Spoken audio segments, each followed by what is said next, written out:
اور جو municipal law ہے وہ ہمیشہ سے سپریم لا ہے کسی بھی ریاست کا. کسی بھی ریاست کے اندر جو سب سے بلند ترین قانون ہے وہ میونسپل لا ہے, وہ اس کا اپنا قانون ہے, وہ بین الاقوامی قانون انٹرنیشنل لا نہیں ہے.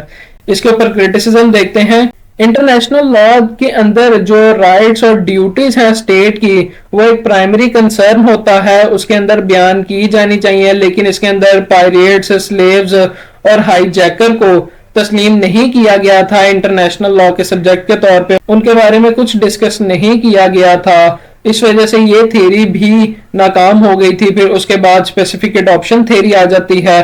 اب اس تھیری کے جو سپورٹرز تھے وہ کہتے تھے کہ انٹرنیشنل لا اپلائی نہیں کیا جا سکتا میونسپل اسٹیٹ کے اوپر تب تک جب تک اس کو میونسپل لا خود اڈاپٹ نہ کرے, خود اختیار نہ کرے, اور وہ جو اڈاپشن ہے وہ یا تو انیکٹمنٹ کے ذریعے ہو یا پھر وہ تب تک اپنی ایفیکٹ نہیں چھوڑ سکتا.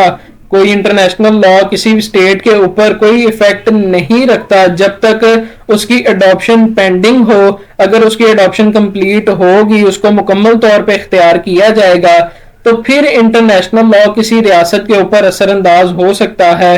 اگر اس کو اختیار نہیں کیا جائے گا تو پھر کسی بھی صورت کسی بھی ریاست کے اندر انٹرنیشنل لا اپنے اثرات نہیں رکھ سکتا.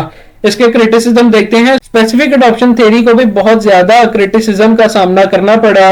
جو کرٹیسائز کرنے والے لوگ تھے انہوں نے اس کے بہت سارے اصول اور ضوابط انٹرنیشنل لا کے ان کو کرٹیسائز کیا تھا, اور انہوں نے یہ کہا تھا کہ یہ اپلائی ہو سکتا ہے میونسپل لا کے اندر بنا اس کو اختیار کیے, بنا اسپیسیفک اڈاپشن کے. نیکسٹ ہے اس میں ٹرانسفارمیشن تھیری.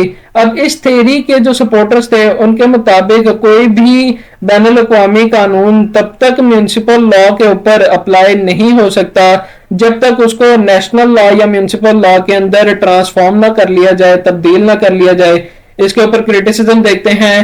یہ جو تھیری تھی یہ کنسنشول تھیری کے اوپر بنیاد رکھتی تھی, اور جو کنسنشول تھیری تھی اس کو پہلے ہی بہت زیادہ کرٹیسائز کیا گیا تھا, اس کو بہت زیادہ کرٹیسزم کا سامنا کرنا پڑا اور بالآخر اس کو ختم کر دیا گیا. تو چونکہ وہ تھیری کنسنشول تھیری پہلے ہی ختم ہو چکی تھی اپنے کرٹیسزم کی وجہ سے, اس وجہ سے جو ٹرانسفارمیشن تھیری ہے وہ بھی قائم نہ رہ سکی, اس کو بھی ختم کر دیا گیا, اس کے اوپر بھی بہت کرٹیسزم ہوا. نیکسٹ ہے ڈیلیگیشن تھیری. اب اس تھیری کے جو سپورٹرز تھے وہ کہتے تھے کہ انٹرنیشنل لا ڈیلیگیٹ کرتا ہے پاورز ریاستوں کو, مطلب یہ ریاستوں کو اختیارات دیتا ہے, قوتیں دیتا ہے کہ وہ اپنے قانون کو انیکٹ کر سکیں, لاگو کر سکیں اپنے آئین کے مطابق, اور ایسی جو لیجسلیشن تھی اس کو امپلیمنٹ کیا جاتا تھا میونسپل لا کے اوپر, اور وہ انفورس میں آ جاتے تھے بعد میں. مطلب کہ جو اختیارات انٹرنیشنل لا دیتا تھا میونسپل لا کو, اس کے اوپر لیجسلیشن کر کے تو اس کو میونسپل لا کے اندر امپلیمنٹ کر دیا جاتا تھا. نیکسٹ اس کے اوپر کرٹیسزم دیکھتے ہیں. جو ڈیلیگیشن تھیری کے اوپر کرٹیسائز کرنے والے لوگ تھے وہ یہ کہتے تھے کہ یہ انکمپلیٹ ہے, یہ مکمل نہیں ہے, کیونکہ یہ ناکام ہو گئی ہے مکمل طور پہ جو تعلقات ہیں انٹرنیشنل لا اور میونسپل لا کو اس کو بیان کرنے میں. نیکسٹ ہیڈنگ ہے practice of state regarding application of international law in municipal sphere, کہ ملک کے اندر میونسپل اسفیئر کے اندر بین الاقوامی قانون کو اپلائی کیا جاتا ہے کچھ ریاستوں کی طرف سے. اب وہ کون کون سی ہیں دیکھتے ہیں. سب سے پہلے ہے پوزیشن ان بریٹین, برطانیہ کے اندر کیا صورتحال ہے. جہاں تک برطانیہ کی بات ہے تو برطانیہ customary rules of international law یا پھر وہ لاز جو ٹریٹیز کے اندر بیان کیے گئے ہیں ان کے اندر کچھ فرق رکھتا ہے ان کو اپلائی کرنے میں. برطانیہ کے اندر کسٹمری رولز کو جو انٹرنیشنل لا کے ہیں ان کو قانون کا ہی حصہ سمجھا جاتا ہے. اس کے اندر ہے in regard to customary rules کے, جہاں تک بات ہے کسٹمری رولز کی تو جو برطانیہ کی عدالتیں ہیں وہ customary rules of international law کو اپنے ہی قانون کا حصہ سمجھتے ہیں. پھر نیکسٹ ہے اس میں ان ریگارڈ ٹو ٹریٹیز کے, جہاں تک بات ہے ٹریٹیز کی تو برٹش پریکٹس کے اندر یہ بنیاد رکھتا ہے کنونشنل پرنسپلز کے اوپر, اور یہ چلاتے ہیں تعلقات ایگزیکٹو کی اور کراؤن کے اور پارلیمنٹ کے درمیان کے. پھر ہے position in United States of امریکہ, اس کے اندر in regard to customary rules, جو کسٹمری رولز ہیں ان کو یو ایس اپنے قانون کا ہی حصہ سمجھتی ہے, ان کو اسی طرح ہی ٹریٹ کرتی ہے. پھر ہے ان ریگارڈ ٹو ٹریٹیز کے، جہاں تک بات ہے ٹریٹیز کی تو یہ برٹش پریکٹس سے ذرا ہٹ کے ہے. جو ٹریٹیز ہیں یا جو اسٹیٹ لا ہے ان کو برابر سمجھا جاتا ہے. اگر ان دونوں میں کوئی تنازع آ جائے تو جو بعد میں آتا ہے وہ پریویل کر جاتا ہے. مطلب اگر کوئی قانون پہلے پاس ہوا ہے اور کوئی ٹریٹی بعد میں سائن ہوئی ہے، کوئی ٹریٹی بعد میں آئی ہے، تو اگر ان دونوں کے درمیان کنفلکٹ آ جاتا ہے تو ٹریٹی بعد میں آئی ہے تو ٹریٹی پریویل کرے گی، ٹریٹی جیت جائے گی. لیکن اگر قانون بعد میں آیا ہے اور ٹریٹی پہلے آئی ہے تو پھر قانون پریویل کرے گا، قانون جیت جائے گا دونوں کے مقابلے میں. پھر اس کے بعد ہے پوزیشن ان فرانس کہ جہاں تک تو انٹرنیشنل لا کے رولز ہیں فرانس ان کو اپنے قانون کا حصہ سمجھتی ہے، اور جو ٹریٹیز ہیں فرینچ کورٹ ان کو اپلائی بھی کرتی ہیں اور ان کو ایڈمنسٹر بھی کرتی ہیں. نیکسٹ ہے پوزیشن ان رشیا.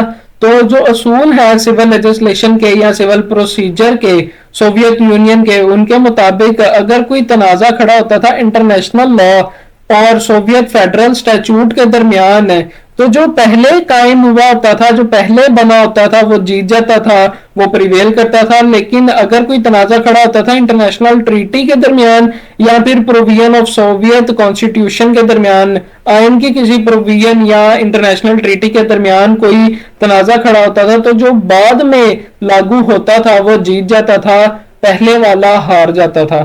نیکسٹ ہے پوزیشن ان پاکستان. پاکستان کے اندر عدالتوں کے پاس اختیارات موجود ہیں کہ وہ بین الاقوامی قانون کی تشریحات کر سکتے ہیں، جو ان کے اصول ہیں ان کو بیان کر سکتے ہیں میونسپل سفیئر کے اندر. نیکسٹ ہیڈنگ ہے difference between international law and municipal law.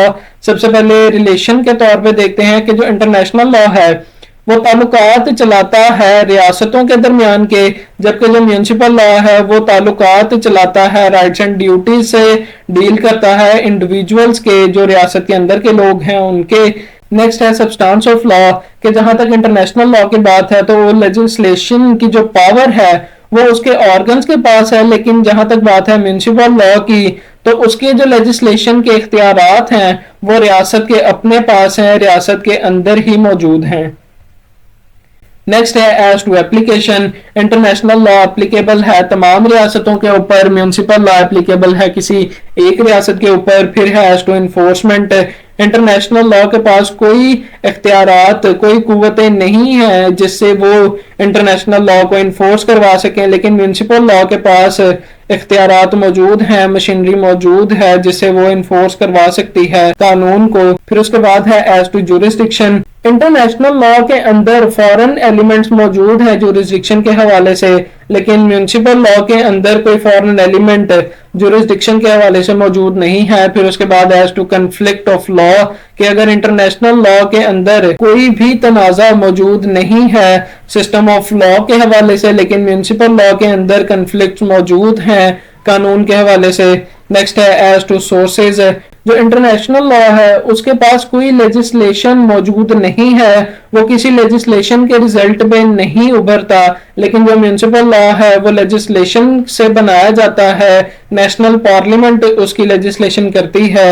Next ہے as to strength. International law ایک ویک لا ہے، وہ کمزور ہے، لیکن جو میونسپل لا ہے وہ ایک پاورفل لا ہے، وہ اختیارات زیادہ رکھتا ہے انٹرنیشنل لا کے مقابلے میں.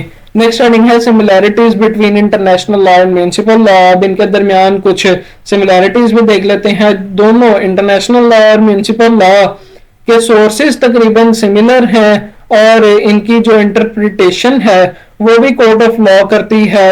اگر ذرا الفاظ کو میں بدلوں تو انٹرنیشنل کورٹ آف جسٹس یا پھر اسٹیٹ جوڈیشری انٹرپریٹ کرتی ہے میونسپل لا اور انٹرنیشنل لا کو، اور دونوں جو لیگل سسٹم ہیں ان کے پاس ایگزیکٹو موجود ہے. سیکیورٹی کونسل ایگزیکٹو ہے انٹرنیشنل لا کی، اور جو میونسپل لا ہے اس کی ایگزیکٹو کسی بھی کنٹری کے اندر موجود ہوتی ہے. نیکسٹ ہے enforcement of international law and municipal law.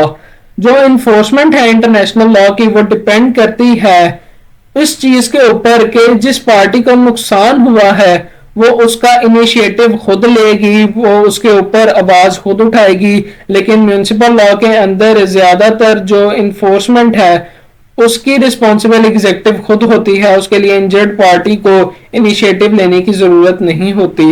Last میں ہمارے پاس کنکلوژن آ جائے گی. تو امید کرتا ہوں آپ کو آج کا میرا لیکچر پسند آیا ہوگا اور یہ آپ کے لیے کافی ہیلپ فل بھی ثابت ہوگا. جاتے جاتے آپ سے ریکویسٹ ہے کہ چینل کو سبسکرائب کریں, بیل آئکن پہ پریس کریں اور اس لیکچر کو, اس ویڈیو کو اپنے دوستوں کے ساتھ زیادہ سے زیادہ شیئر کریں. جزاک اللہ. اللہ حافظ.